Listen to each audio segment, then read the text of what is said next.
सभी पेंशन भोगियों के लिए संसद में उठा जमकर पेंशन का मुद्दा। जी हां दोस्तों, इस वीडियो में आप देख सकते हैं पेंशनर धारक जो हैं वो कोर्ट में भी लड़ाई कर रहे हैं, आपको भी मिलके आपसे भी लड़ाई कर रहे हैं। बहुत सारे आंदोलन भी उन्होंने किए हैं जिसमें बहुत सारे डिपार्टमेंट्स में वो मजदूर काम कर चुके हैं। पीएसयू कंपनीज हो गई, प्राइवेट कंपनीज हो गई, मंडियों में काम करने वाले कामगार हो गए, स्टेट ट्रांसपोर्टेशन में काम करने वाले कामगार हैं।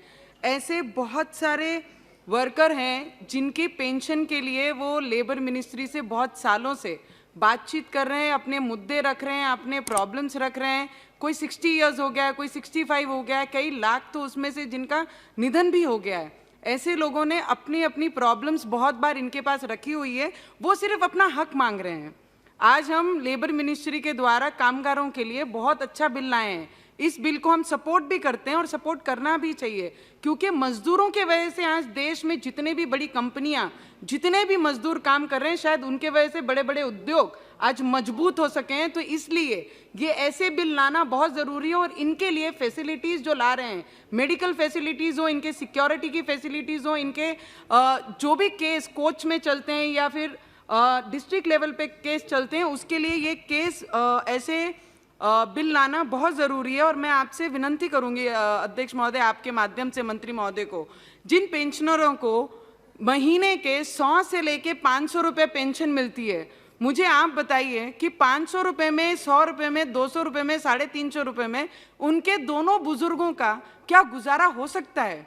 और बल्कि जहां पर सरकार के पास इनके ही पैसे दिए हुए EPS 95 के खाते में 5 लाख करोड़ फंड आज तक जमा है, और उसके बावजूद इन वर्करों को मिनिमम ऑफ पेंशन ये मांग रहे हैं, जहां पर हम उन्हें दे नहीं पा रहे हैं। बहुत सारी मीटिंग से हो गई हैं, कई कोर्ट में उनके बाजू में निर्णय लगा है, कई एक आधी जगह उनके विरोध में निर्णय लगा है। तो मैं मंत्री महोदय से विनंती करूंगी कि ऐसे गरीब मजदूर जो सिर्फ अपना हक मांग रहे हैं, वो 7 से 8 हज़ार अपना पेंशन महीने का मांग रहे हैं, बल्कि आपके पास उनके 5 लाख करोड़ फंड जमा है, उसमें से वो अपना अधिकार मांग रहे हैं। तो मेरी आपसे विनंती रहेगी कि उनको उनका अधिकार दिया जाए और उनके आने वाले भविष्य, जो थोड़े दिन कुछ साल बाकी हैं, ऐसे सीनियर सिटीजन के लिए कुछ दया हमारे से होनी चाहिए। मैं आपसे ये विनंती करूंगी।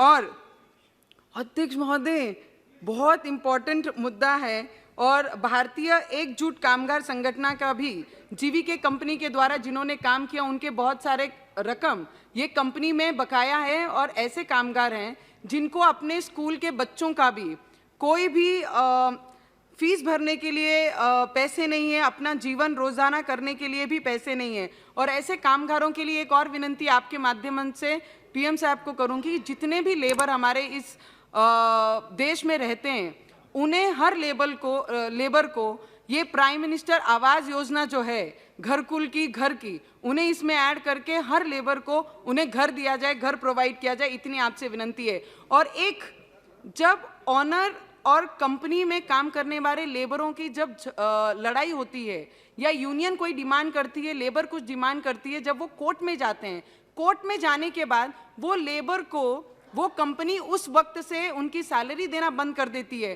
पर मैं आपसे एक विनंती करूंगी, इसमें एक कुछ एडिशन करके, कि जब अगर कोई भी व्यक्ति या कंपनी का मालिक या मजदूर अगर कोर्ट में जाता है, तो उनकी सैलरी, उनकी पगार वो मजदूर की बंद नहीं किया जाए, इसमें ज़रूर विचार करना चाहिए, क्योंकि आने वाला भविष्य पे उनकी बहुत सारी चीज़ें निर्भर हैं।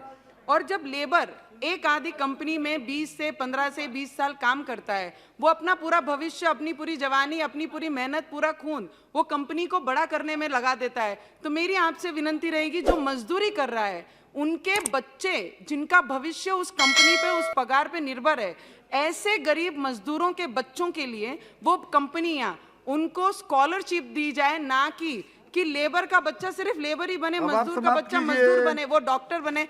आखिरी में 1 मिनट सर, सिर्फ 1 मिनट, उन मजदूरों के बच्चों के भविष्य के लिए भी हम कुछ बात कर पाए। और जब सब कॉन्ट्रैक्ट होता है सर, मैं आपके लिए, शायद ये बिल में ना ऐड हुआ हो, पर मैं आपसे एक रिक्वेस्ट करना चाहूंगी, जब सब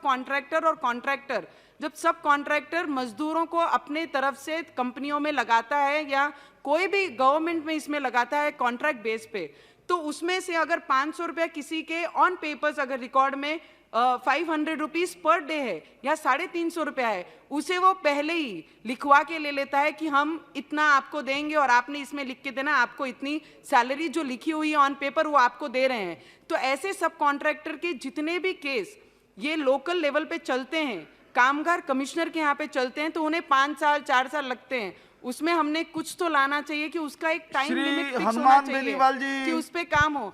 सर एक आदिवासी क्षेत्र का है सर।